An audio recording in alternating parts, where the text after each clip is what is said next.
sweet friends, and welcome to the Leamy Homestead. If you haven't joined us before, I'm Sharon, and we're filming from Cambridge, Ontario in Canada. Today, we're going to be talking about restocking your spice rack. And I have a special guest, my daughter, Michaela. Michaela, welcome to the Leamy Homestead. Hi. So Michaela, what we're going to be doing today is we're going to be organizing and storing the new spices, our haul from Bulk Barn. We're going to be adding to our spice jars, which you can see behind me. And next week, we're going to be making spice blends for barbecues, rubs, braising, and general cooking. So this is a financially feasible way to add flavor to your foods. We're all feeling the pinch right now, and canned specialized flavorings are expensive, and you can make your own. So next week we're going to talk about that. And I think we'll start with the minerals. Michaela, why don't you explain what we got yesterday? Okay. So we got 4 different kinds of salt. First, we got just our regular table salt. And we use this for just regular cooking, salting water and things like that. Is this iodized salt? This is iodized salt. It's the exact same salt you get at the grocery store, but we get ours at Bulk Barn because it's actually cheaper and there's less packaging, so it's less wasteful. Great. So this is our plain iodized salt. We also got some smoked salt, and we're going to use this to make some barbecue rubs, I believe, next week. Yes, we are.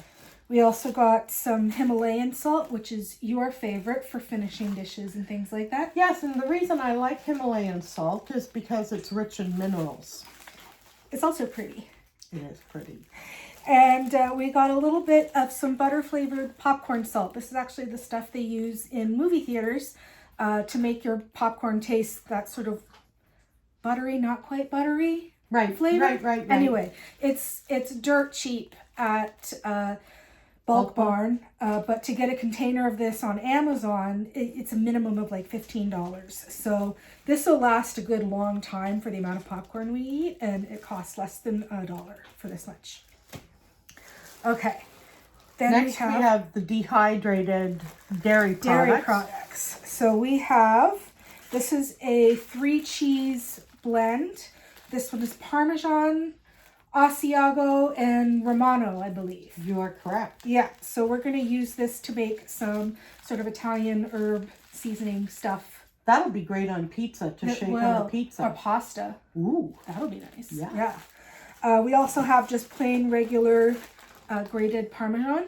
Yep. And that's another one we're going to add to our pizza shaker that we put with the oregano and red pepper. Perfect. Yep. And then this is the dehydrated buttermilk. What are we going to do with that? We're going to make some ranch dressing mix. Ooh. Yeah, so it can be used as a seasoning. You can turn it into a dressing, or you can use sour cream and turn it into a dip. So, I like that idea. Yeah, it's really economical this way. This costs like pennies. It's really inexpensive. So now we're moving on to our herbs. Herbs and spices. So let me pull the herbs out first. Okay. There you go. So we didn't need too much because we always keep some things on hand. Like we always have parsley on hand. We always have extra oregano and basil because we buy those in big bulk bags because we use it so often. But we did get a little bit of dill, and that's going to be used to make the ranch seasoning because we don't use this very often. And some chive as well. That's going to be for the ranch dressing, and I think we're making a little baked potato shaker as well. Yeah. And that'll go in that. So that was pretty much it for the herbs this time. But we did get a lot of spices. So I guess I'm going to start with the whole seeds that we got. So you'll know we don't use pepper in this house. So we're not going to have any pepper pods because I'm actually allergic to black pepper. So that's part of the reason why we make our spice mixes by ourselves as well. It's cost effective and it's not going to kill me. So we start with some dry mustard seed, and this is going to be turned into Montreal steak spice, along with the coriander seed. And then we have some dill seed. So again, these are all going to be turned into rubs and things like that. And we will be crushing them with a mortar and pestle. Yep. We keep them whole while before we put them on the food so that they retain their flavor as long as possible. So we just pour out what we need for whatever that day's is. Put it in the mortar and pestle, crush it up, and then put it on fresh, and you get a lot of really good flavor that way. And it's so much cheaper than buying something like Montreal Steak Spice at the grocery store. Okay. And then we have our ground and some dehydrated stuff. And this is where we got most of it because we sort of ran out of a lot of things all at once. First is cumin. We go through quite a lot of this because it is my favorite spice. So we'll probably go through this much in less than a half a year. But we use that for quesadilla seasoning. I also put it in chili, tacos, and I make a really good fajita. We might have to try and make that on camera. Yeah, this that summer. would be a good thing for this summer for our barbecue season. Yeah. Yeah. So I just refilled the cumin not too long ago, so it's pretty full. But because I go through it so quickly, we bought a whole bunch and we have some extra. So we just keep it wrapped in the bag up tight. And then we have an extra storage for that sort of thing. And we'll show you that when we get through our haul. So next is the minced garlic, which is different from dehydrated garlic or garlic powder. It's a little bit thicker and it holds up to the mortar and pestle really well. So this is another one we put in our barbecue rubs. Yum. Because then we crush it up and it just tastes extra good. You can also get onion like this, but we don't do a whole lot of onion in this house just because we both have acid reflux. But we do have a little bit of onion powder because you can't have barbecues without onion powder. It just doesn't taste quite the same. So we have that and that'll last us a good long time. We also have the dry mustard and that goes in a lot of different things. Well, I use dry mustard, believe it or not, to season my deviled eggs, to do my egg salad, my tuna salad. I also use it in my macaroni and cheese.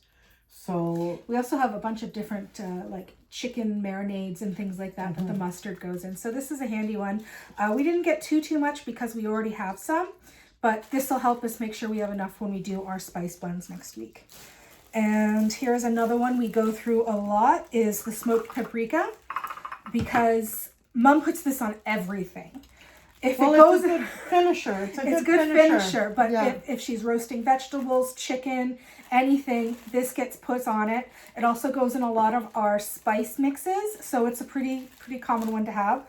So we're going to show you how we keep our spices in the storage fresh. So first, we have our container here. We dump out the old stuff. Not that it's that old because we go through it quickly. But this just makes sure that the oldest stuff is at the top of the jar so it gets used and you don't get like this weird little bottom of crappy flavors that no one wants. What? It's not a bad word. And we just sort of pour it in. We use the wide mouth jars so that we don't need a funnel because I would rather have to pinch it a little bit than have to clean a funnel. Okay, and so that's all in. We top off the stuff that was previously in the jar and we're good to go. That'll get us to the end of the summer at least. We usually do a restock about twice a year, but this is our big restock where we try and redo everything. Okay, next is the chili powder. That's another one I go through quickly.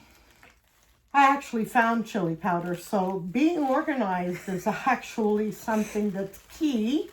So we'll be making chili fairly soon, and one of our little neighbor kids asked yesterday when we were going to be making chili, so I think that I see chili in our future pretty soon. I also use this for our taco seasoning. Oh, we don't so buy store-made taco seasoning like the El Paso Pockets anymore.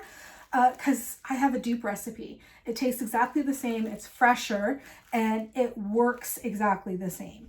You put in the same amount of water, everything, it's just, it's a really good recipe. I can't wait to show you next week. So I just want to show you the little jars that we got at Dollar Tree. They come 2 in a package and it's $1.50. Has a pop top, snaps closed. It's great for storage. This is what we're going to be using next week. We forgot the ginger. Ooh, the ginger. I'm sorry, Michaela. We got ginger too, and this will be enough to get us through our spice blends, because that's really the only place we use it is in our spice blends. We don't use it a lot for cooking, but this will also be enough for me to make my gingerbread at Christmas. Lovely. I make a really good gingerbread. And I almost forgot, this episode we are doing in memorial of our cousin who just passed away, Betty Ann Touching. So Betty Ann, may you rest in peace. We'll miss you very much. Okay. Now, the last thing I want to talk about just before we go is in your cupboard, when you're storing spices, I suggest you put them in a container such as this. This one's clear so you can see through it, but anything, a box, anything that you can easily take out of the cupboard and rifle through and see what you have. Otherwise, they go stale and it's a waste of money. This is also where we keep extras, so things like our extra cinnamon sticks. So we always have those on hand. This is where we have the extra parsley, things like that, but also the things we don't use terribly frequently, like the pimento de allspice. Mom uses that when she's making her Bajan food. We also have some Mexican cinnamon. Don't use that too often, but we do like to have it. And then things like mace, citric powder, cream of tartar are also our Red pepper shaker, so that we're not always having to pull down the container here. And it really works for us. We reuse the bottles that come with it. So we have like this mace bottle. This bottle is probably like 20 years old at least, but the mace gets turned over whenever we change it. But it's a good bottle, and why spend money when you don't have to? This is a good solid, I mean, it's older than most university students and it's still working, so right. Can't be wrong. So we just want to thank you for coming in and joining us today. And until we meet again, may God hold you in the palm of his hands. Bye, sweet friends.